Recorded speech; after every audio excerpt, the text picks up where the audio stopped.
In this video from ITFreeTraining, I will be looking at some of the tools that you can use to troubleshoot a computer that is failing to start up. These tools will allow you to fix problems you may not have normally been able to, and potentially speed up the troubleshooting process. Generally, when a computer is failing to start up, you will get a black screen. To troubleshoot this, I will first look at a power supply tester. If you have a dead computer, the power supply tester will quickly allow you to test if the power supply is the problem. The power supply tester will also allow you to test for a power supply that is malfunctioning. For example, not outputting the correct voltages. Next, I will look at the startup beeps. Shown here is an example of a PC speaker that can be plugged into a motherboard. When there is a problem, the PC speaker is used to emit a number of beeps. The number of beeps will inform you what the problem may be. You may also get a text message giving you an idea of what the problem is. Although beep codes and text errors are useful, sometimes these can be misleading, or maybe all you are getting is a blank screen and no beeps. For example, the malfunctioning device can disrupt the post process, forcing the computer into an endless loop. This can look like the computer is dead when in fact it is not. The next tool that I will look at is a post card. The post card plugs into the motherboard. The post card contains a number of light-emitting diodes that display information about the computer. However, most importantly, it displays a code which indicates which device the post is currently testing. This information can be invaluable in the troubleshooting process. The problem that you will come across is trying to find documentation for what the codes mean. Every BIOS manufacturer and different versions of BIOS will use different codes. To start with, I will have a look at the power supply tester. When troubleshooting, consider it as a logical problem. Most of the time, a failed component will be causing the problem and will need to be replaced. On rare occasions, you may have two failed components, but usually it will be only the one. It is just a matter of working out which component is not working. To do this, often it helps to find out what is working, eliminate it, leaving what is left as possibly faulty. The power supply tester allows you to test a power supply and its cables to ensure it is working and outputting the correct voltages. Shown here is the power supply tester. You can see next to it the power supply that I will be testing. To start with, I will locate the P1 or ATX connector and plug it into the power supply tester and switch on the power supply. This is a 20 or 24 pin connector. Later in the course, I will be going into more detail about the different connectors used inside a computer. It is the largest connector attached to the power supply and plugs into the motherboard, so it is easy to find. You will notice that once it is plugged in, the LCD screen lights up and shows all the voltages the power supply is currently outputting. For positive voltages, tolerance is 5%, and for negative voltages, it is 10%. The PG, or power good signal, needs to be between 100 and 500 milliseconds. The power good signal is a signal given to the motherboard when it is switched on and has had time to stabilize. When the power is cut to the power supply, the power good signal should drop immediately. The power supply will still have some power stored in its capacitors. This gives the computer a few milliseconds notice that the power has been switched off and it is running off capacitors. This very small amount of notice gives the computer a very small amount of time to shut down its components. You can hear that the power supply tester is beeping. On the screen, there are two L's flashing. If you get an LL or HH on the screen, there is a problem with the power supply. In this case, however, I know the problem is that I need to plug in the P4, otherwise known as the EPS connector. As CPUs started using more power, the P1 connector could not provide enough power to the motherboard. Thus, a 4-pin or 8-pin connector was added. In some cases, your 8-pin connector may be able to be divided into two 4-pin connectors. You will notice on the power supply connector the text 8P, 4P, and 6P. On this particular power supply, there is an 8-pin connector that can be divided into two 4-pin connectors. I will plug this into the power supply tester. You will notice that once plugged in, the beeping stops. All the voltages on the power supply are in tolerance range, and thus this is a good power supply. If you find your power supply is outside these ranges, you should consider replacing the power supply. I will now demonstrate the 6P plug, but this essentially is used to provide extra power to PCIe cards. Often this is required for graphics cards.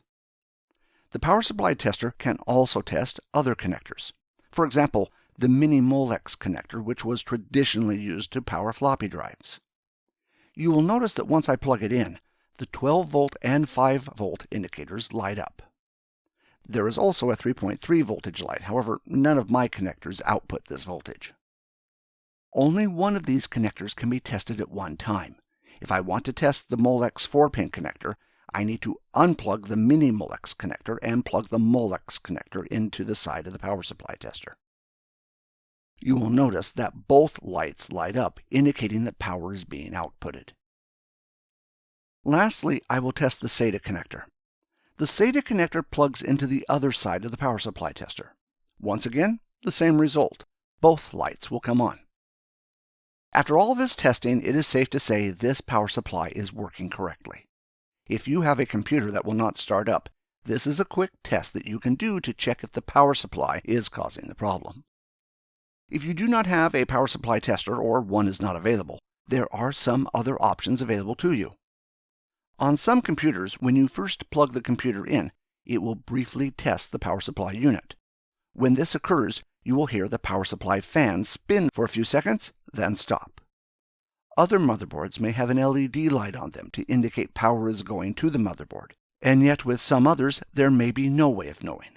This, of course, does not test the voltages as the power supply tester does, but at least it will give you an indication that the power supply is working. If your power supply is not starting up, it is also possible to start the power supply using a paperclip. This won't be tested in the CompTIA exam, but I think having an understanding of how different components work will give you a better understanding of how to troubleshoot them. Shown here is the pinout for the P1 connector. This connects directly to the motherboard. What happens is, when you press the power button on a computer, 2 pins are shorted, which tells the power supply to switch on. On the P1 connector is a green wire. This tells the power supply to start. All you need to do is connect this to a black wire. There are a number of black wires to choose from. In this case, I will choose the wire next to it. All I need to do next is short these wires, which can be done with a paperclip. If you decide to do this, you do this at your own risk, and we can't take any responsibility. With some power supplies, this will not work unless the power supply is under load. For example, a fan is plugged into the power supply. Let's have a look at how to achieve this. I have connected a fan to my power supply. Depending on your power supply, you may or may not need to do this. I recommend before doing this to make sure the power supply is unplugged. Keep in mind that power supplies can also hold a charge in their capacitors after they're unplugged. You can see there is only one green cable. Most power supplies will have color-coded wires. In some power supplies, all the wires will be the same color. If this is the case, you will need to count the pins to choose the right one. Once I put the paperclip in place, the next step is to plug the power supply in and switch it on. You will notice the power supply and the fan will start up. This is not as good as using the power supply tester, but if you are stuck without a power supply tester, you can at least test the power supply is starting up. The next troubleshooting technique that I will look at is the PC speaker. In the early days of computing, the PC speaker was quite important. Nowadays, with just about every motherboard having a built-in audio chip, there is no need for the PC speaker. The only real use for the PC speaker is to make audible beeps so we are aware there is a problem. The PC speaker is connected to the motherboard by a connector called the system panel connector or system panel header. It also goes by the name of front panel connector or F panel. All modern motherboards use a connector like this. Shown here is a connector on the motherboard. Later in the course I will go into more detail about this connector. Generally, on the motherboard there is writing next to the connector to tell you which pin does what. The writing, however, can be quite small and difficult to read. If I have a look at the manual for the motherboard, there will be a diagram which will show what each pin connector does. It is just a matter of making sure the diagram is oriented the same way as the connector on the motherboard, and then you can work out what each pin does. Once you work out which pins are for the PC speaker, it is just a matter of plugging it in. Generally, the negative wire will either be black or white in color. In this case, the negative pin is at the top, so it is just a matter of plugging the PC speaker so the black wire is at the top. It is important to get this right, otherwise the PC speaker may not work. If I have a look at my motherboard, you can see the PC speaker at the side of the motherboard. To install the PC speaker, it is just a matter to plug it in as shown. Just make sure that you plug it in the right way, otherwise it may not work.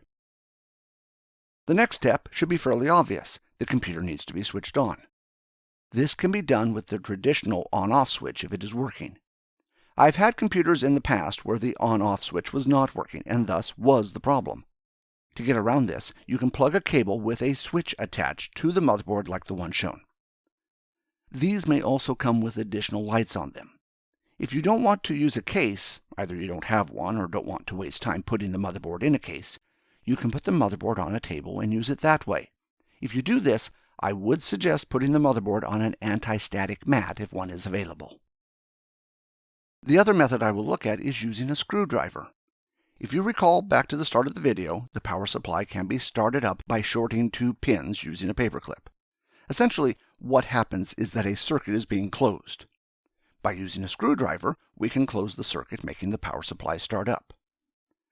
To get a better understanding, I will have a closer look at the motherboard. On the motherboard, most likely abbreviated, will be written the words power switch. If this is not present or it is hard to read, refer to the motherboard manual. Once you locate the correct pins, it is just a matter of shorting the circuit to close the switch. When you are repairing a computer, it is sometimes useful and faster to test a computer on a table rather than put it into a case just for the purpose of switching it on. Let's take a look. For this demonstration, I've placed my motherboard on my anti-static mat on my table. I have also placed a fan to the side of the motherboard. This is not required and it is only there so you can see when the computer is running. In other words, if the fan is spinning, the computer is running.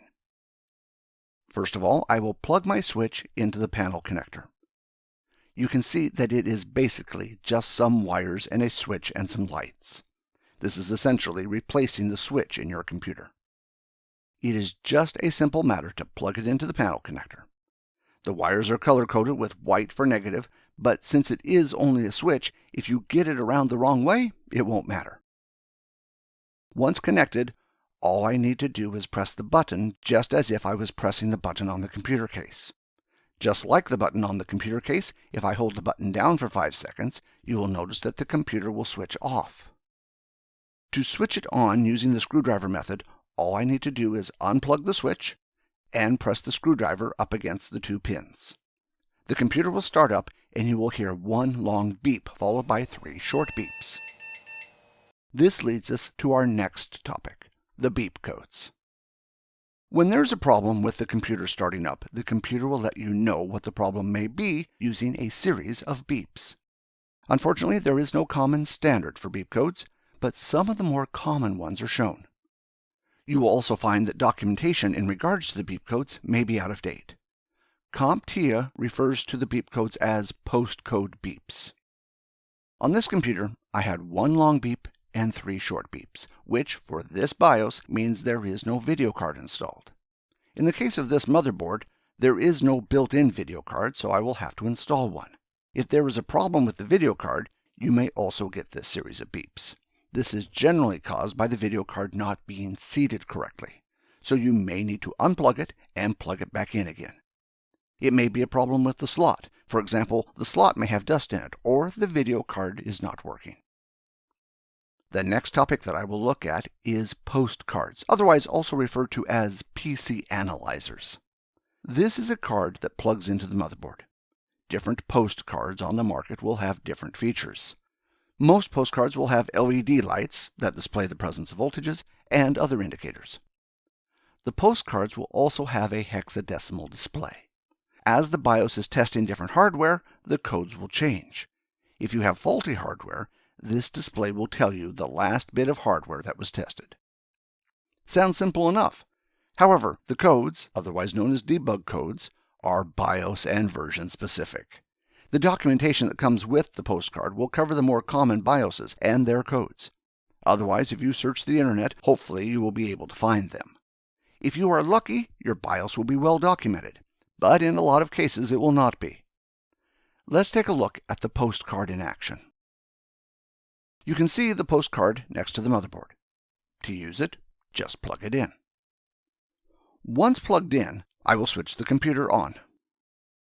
You will notice that the LED display will change. The code indicates what is currently being tested by the BIOS.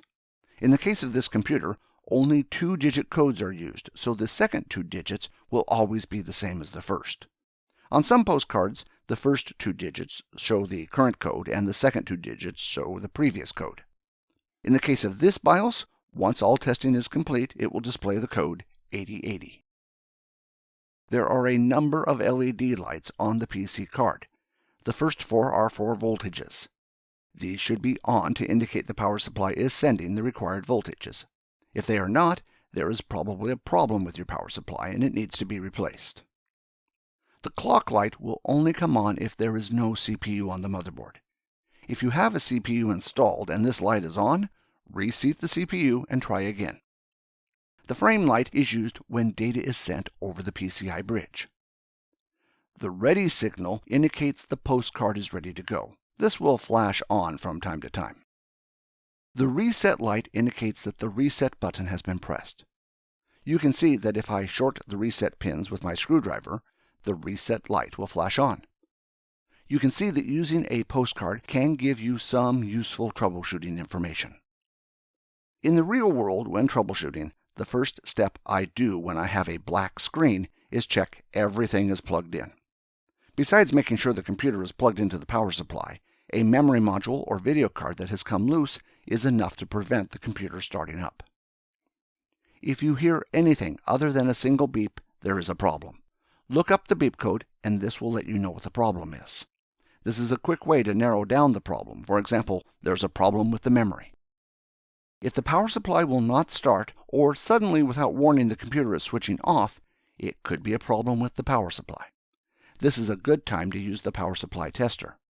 If the power supply is working outside the tolerances or does not work at all, it is time to replace it.